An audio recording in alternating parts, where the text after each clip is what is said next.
مفتی صاحب میری بہت ساری نمازیں قضا ہیں، وہ کسی طریقے سے معاف نہیں ہو سکتی، کیا بغیر پڑھے؟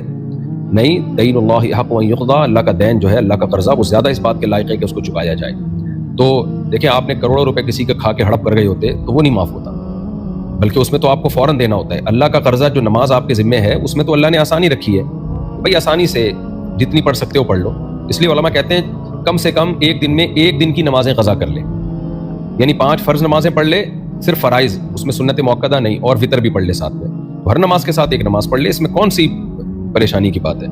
تو اس لیے اس طرح سے آپ نمازیں پڑھیں۔ ہاں، حرج جب ہوتا ہے جب آپ سے کہا جاتا ہے کہ ساری زندگی کی نمازیں ایک ہی دن میں کمپلیٹ کرنی ہے یا ایک مہینے میں کمپلیٹ کرنی ہے، تو فجر کے ساتھ فجر پڑھ لیں، ظہر کے ساتھ ظہر پڑھ لیں، عصر کے ساتھ عصر پڑھ لیں، مغرب کے ساتھ مغرب پڑھ لیں، عشاء کے ساتھ عشاء پڑھ لیں، وتر کے ساتھ وتر پڑھ لیں۔